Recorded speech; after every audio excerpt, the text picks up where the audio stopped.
আসসালামু আলাইকুম এভরিওয়ান, সবাই কেমন আছেন? আশা করছি সবাই ভালো আছেন।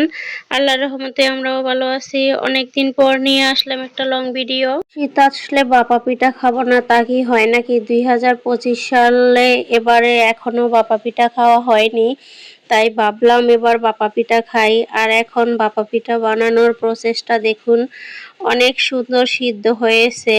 গরম গরম বাপা পিঠা খেতে কিন্তু শীতের মধ্যে অনেক মজা লাগে। রাস্তার পাশে কিন্তু দেখতে অনেক ভালো লাগে ভাপা পিঠা বানালে।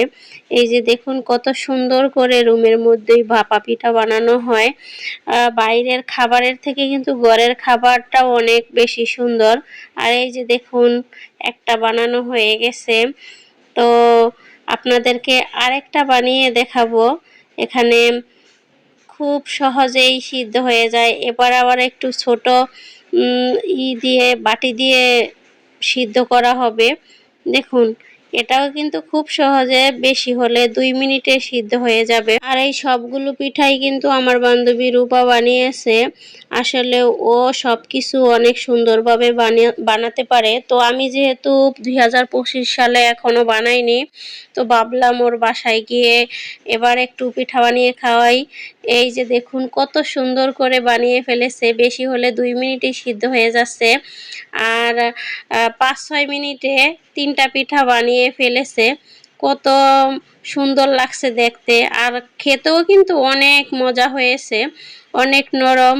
গরম গরম শীতের মধ্যে ভাপা পিঠা খেতে কি মজা! দেখুন কি সুন্দর লাগছে, তাই না? ভাপা পিঠা দেখলে কিন্তু সবারই একটু খেতে ইচ্ছে করে, কারণ এই শীতের মধ্যে কিন্তু ভাপা পিঠা সবাই পছন্দ করে। আর এদিকে পিঠা খাওয়ার পরে আমি আবার একটু ভিডিও করে নিচ্ছিলাম। আর বাচ্চারা খেলতেছিল এখানে সবাই। আমার বান্ধবীও পাশে ছিল, ও ক্যামেরাতে এখন আসতেছিল না, তো আমি একটু ভিডিও বানাচ্ছিলাম। তো সবার আজকের ব্লগটা কেমন লাগলো একটু জানিয়ে দিবে কমেন্টের মাধ্যমে। অনেক দিন ধরে লং ভিডিও দেওয়া হয় না, তাই আজকে দিয়ে দিলাম। সবাই ভালো থাকবেন, সুস্থ থাকবেন। আল্লাহ হাফেজ।